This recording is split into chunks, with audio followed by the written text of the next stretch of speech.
What if I told you that humanity once had a library containing every book ever written, every scroll, every piece of knowledge from the ancient world, and we burned it down? Not once, not twice, three separate times. And each time we destroyed it, we lost something we can never get back. Think about this for a second. Cures for diseases we still can't treat. Maps of civilizations we've never found. Scientific discoveries that took us another 1,000 years to rediscover. Mathematical formulas. Philosophical texts. Historical records. All gone. The Library of Alexandria wasn't just a library. It was the brain of the ancient world. And we lobotomized civilization. Welcome to one of the greatest tragedies in human history. A story about knowledge, power, and the terrifying fragility of human progress. I'm about to take you back 2,300 years to the most important building that ever existed.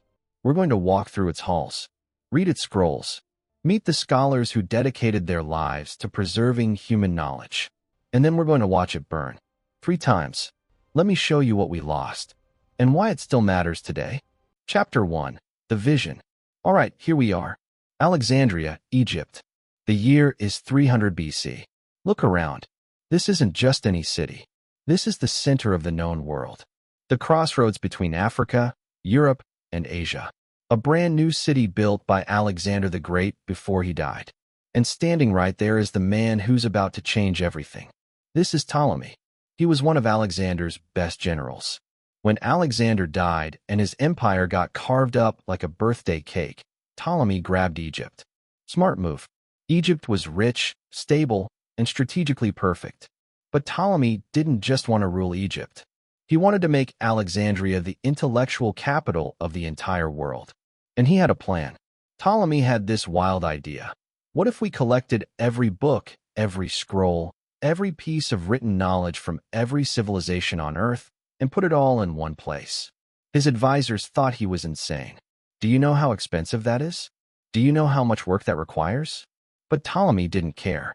He wanted Alexandria to be remembered forever, and he knew the way to do that wasn't through conquest. It was through knowledge. So he ordered the construction of the Library of Alexandria. Now, when we say library, don't picture a quiet room with some bookshelves. The Library of Alexandria was massive. It was part of a larger complex called the Museion, the museum, which was basically the world's first university. It had lecture halls, laboratories, observatories, a zoo, botanical gardens, and dining halls where scholars would debate for hours. The library itself was the crown jewel. Multiple buildings, columned halls, tens of thousands of scrolls organized by subject. History, philosophy, mathematics, medicine, poetry, drama, science, everything. And they didn't just collect randomly. They had a system. Ptolemy hired the best librarians in the world. They created the first library catalog, the Pinox, a 120-volume reference guide listing every work in the collection, organized by author and subject. Imagine that. 2,300 years ago, they had a better organizational system than most modern libraries. But here's where it gets interesting. How do you actually fill a library with all human knowledge? Ptolemy issued a decree. Every ship that docked in Alexandria's harbor had to surrender any books or scrolls on board. The scrolls were taken to the library. Scribes made copies. The originals stayed in Alexandria. The copies were returned to the ships. And if the ship captains complained, too bad. You're in Egypt now. Those scrolls belong to humanity. But Ptolemy didn't stop there. He sent agents across the Mediterranean, to Athens, to Persia, to India, with bags of gold and one mission. Buy every book you can find. Borrow, beg, steal if you have to. Bring them all back to Alexandria. And they did. Within a few decades, the Library of Alexandria held between 400,000 and 700,000 scrolls. That's the equivalent of over 100,000 modern books. Every major work from Greek, Egyptian, Persian, Jewish, and Indian civilizations. Original manuscripts by Aristotle, Plato, Sophocles, Euclid, Archimedes. Medical texts from Hippocrates. Astronomical observations from Babylon. If it was written down anywhere in the known world, Alexandria had a copy. And this wasn't just a storage facility. This was where knowledge came alive. Scholars from across the world came to study here. They were given free room and board, free food, access to every scroll. All they had to do was think, research, and teach. This is where Euclid wrote Elements, the most influential math textbook in history. This is where Eratosthenes calculated the circumference of the Earth with stunning accuracy, 2,200 years before satellites. This is where Aristarchus proposed that the Earth revolves around the Sun, 1,800 years before Copernicus. This is where Herophilus dissected human bodies and mapped the nervous system. This is where Hero of Alexandria invented the first steam engine. The Library of Alexandria wasn't just preserving knowledge. It was creating it. For 300 years, this was the center of human intellectual achievement, the place where the smartest minds on the planet gathered to push the boundaries of what was possible. And then we destroyed it. Chapter 2. The First Fire, Julius Caesar, 48 BC. Fast forward 250 years. Alexandria is still the intellectual capital of the world. But politically, things are messy. Egypt is a client state of Rome. The Ptolemaic dynasty is weak, corrupt, and falling apart. And right now, there's a civil war. Enter Julius Caesar. Caesar just won a civil war in Rome against Pompey. He's chasing Pompey across the Mediterranean when Pompey flees to Egypt.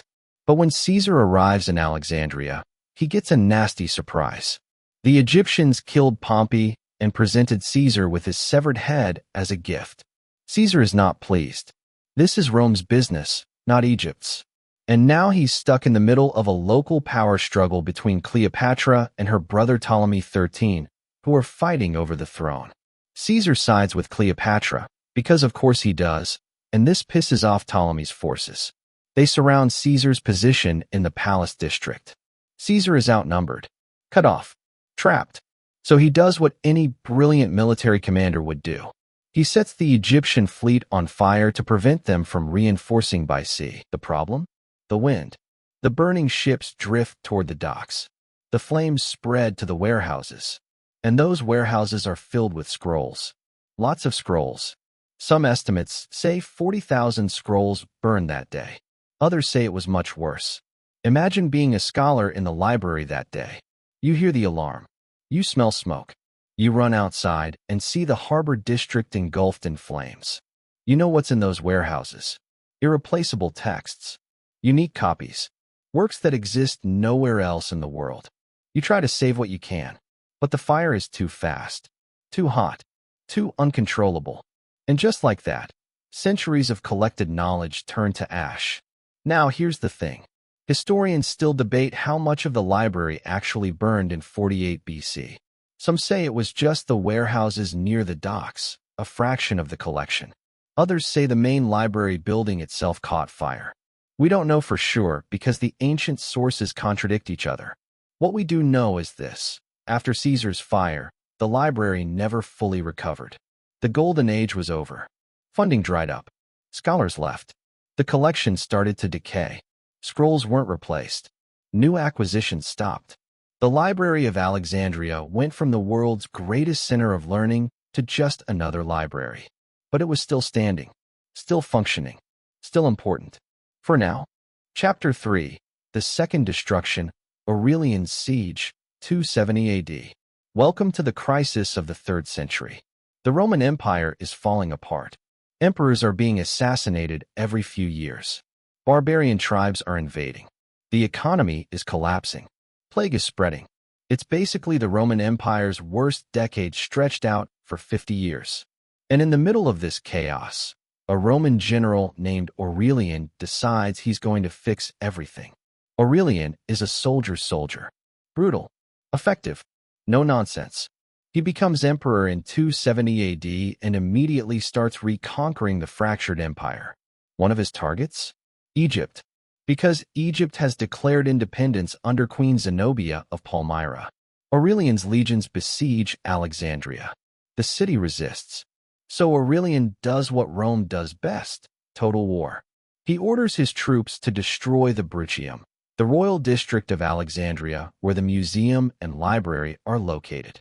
The entire district is systematically destroyed. Buildings are looted, burned, torn down. The library, gone. Or at least, what remained of it after Caesar's fire. The museum, destroyed. The scholars, scattered, killed, or enslaved. This time, there's no debate. The physical structure of the Library of Alexandria was demolished. But here's the strange thing. Even after this, the Library of Alexandria continued to exist in some form. How? Because the Library of Alexandria wasn't just one building. Over the centuries, it had expanded into multiple locations.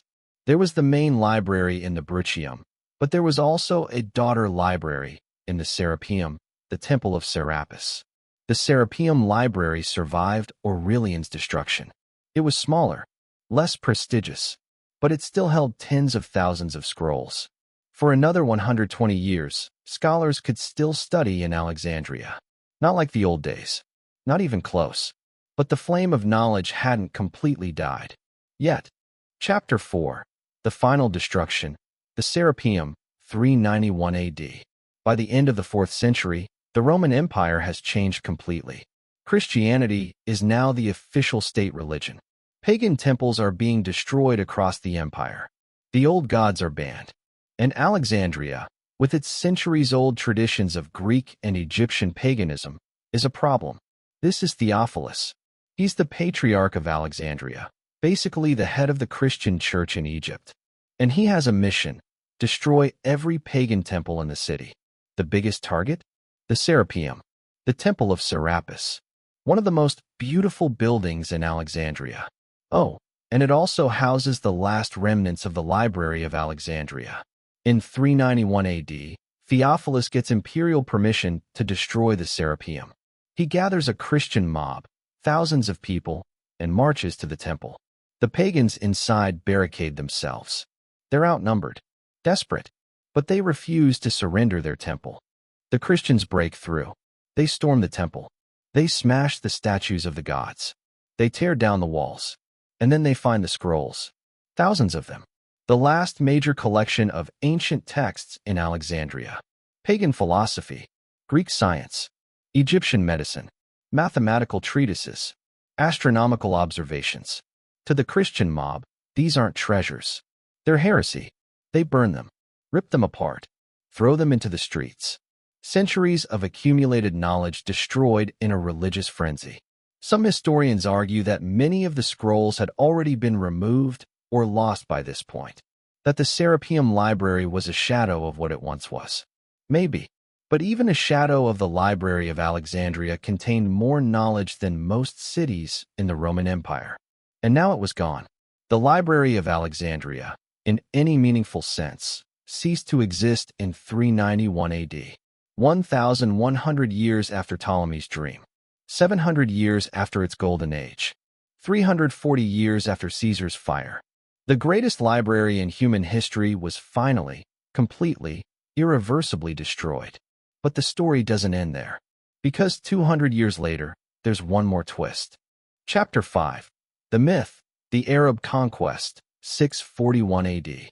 By the 7th century, a new power has emerged. The Islamic Caliphate. Arab armies sweep across the Middle East, conquering Byzantine territories. In 641 AD, they capture Alexandria. And according to one story, one very popular story, the Arab general asks the caliph what to do with the Library of Alexandria. The caliph supposedly responds, "If the books agree with the Quran, they are unnecessary. If they disagree with the Quran, they are heretical. Either way, burn them." According to this legend, the Arabs used the scrolls as fuel to heat the public bathhouses of Alexandria. It took 6 months to burn them all. It's a great story. Dramatic. Clear villain. Tragic ending. There's just one problem. It's almost certainly fake. This story first appears in a text written 500 years after the supposed event. No earlier sources mention it. Not Arab historians. Not Byzantine historians. Nobody. And it doesn't make sense. By 641 AD, the Library of Alexandria had been destroyed for 250 years. There was nothing left to burn. The Arabs didn't destroy the Library of Alexandria. They arrived centuries too late. But the story persists because it's convenient. It fits a narrative. It gives us a clear enemy to blame. The truth is Messier. The Library of Alexandria died slowly, over centuries, from neglect, war, religious fanaticism, and the simple fact that papyrus scrolls don't last forever. There was no single villain, no dramatic final moment, just a slow, tragic decline until nothing remained. Chapter 6. What we lost. So what exactly did we lose when the Library of Alexandria burned? Let me put this in perspective. We lost the complete works of Sophocles.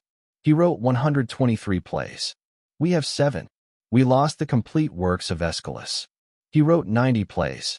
We have 7. We lost the complete works of Euripides. He wrote 92 plays. We have 19. 3 of the greatest playwrights in history. We have less than 10% of their work. We lost Hero of Alexandria's complete writings on steam power and mechanical engineering. He invented a working steam engine 1,800 years before the Industrial Revolution. What else could he have taught us? We lost the complete works of Aristarchus, who proposed heliocentrism, that Earth orbits the Sun, 1,800 years before Copernicus. How much faster could astronomy have advanced? We lost the complete medical encyclopedia of Galen. He was the greatest physician of the ancient world. His lost texts might have contained treatments we've had to rediscover through centuries of trial and error. We lost detailed maps of the ancient world, trade routes, city locations, entire civilizations that we might never find because we don't know where to look. We lost the complete history of Egypt written by Egyptian priests. Everything we know about ancient Egypt comes from archaeology and fragmentary Greek accounts. The Egyptians' own version of their history? Gone. We lost the complete writings of the Phoenicians, who invented the alphabet. Their literature, their philosophy, their science, all gone. We lost advanced mathematical treatises.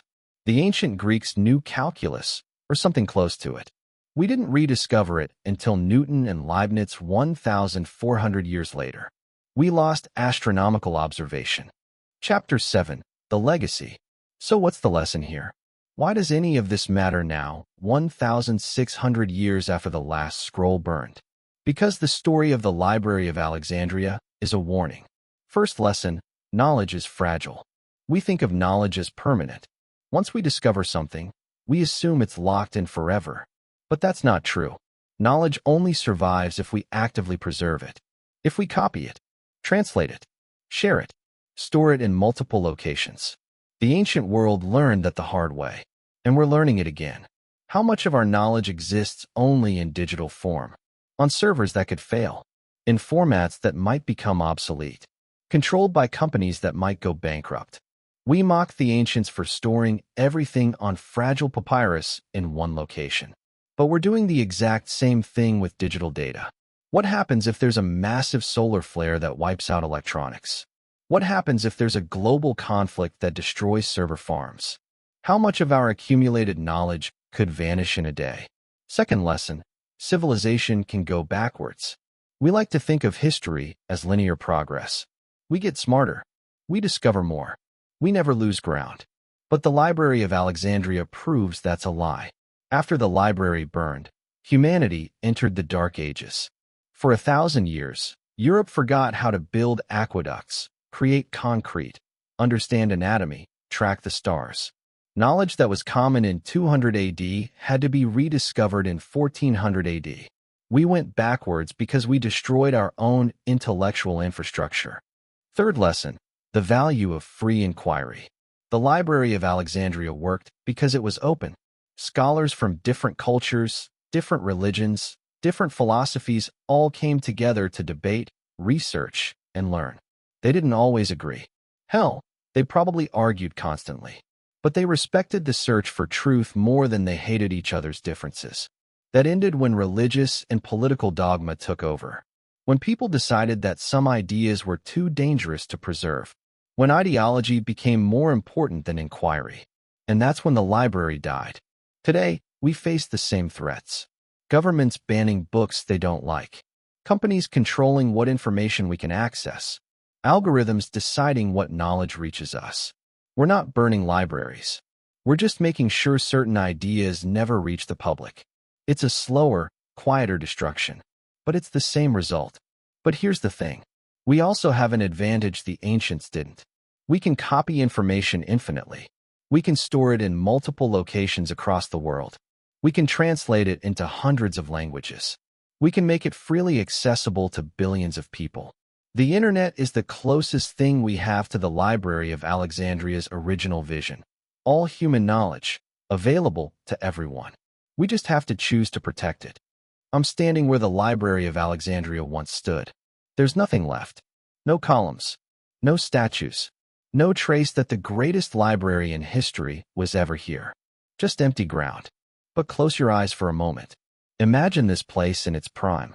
Imagine halls filled with scrolls. Scholars from Greece, Egypt, Persia, India, all working together. Debates about the nature of the universe. Experiments in mechanics and medicine. Mathematical proofs scribbled on papyrus. Imagine the collective intelligence of an entire civilization concentrated in one place, pushing the boundaries of human understanding. That existed. It was real.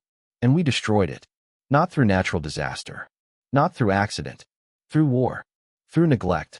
Through religious fanaticism. Through the belief that some knowledge is too dangerous to preserve. So here's the question we have to ask ourselves today. Are we going to make the same mistake? Are we going to let knowledge disappear because it's inconvenient, dangerous, unpopular? Are we going to let our libraries, physical and digital, decay because we don't value them enough to fund them? Are we going to let ideology override inquiry? This was the story of the greatest library in human history, and why it still matters today. Don't let knowledge burn.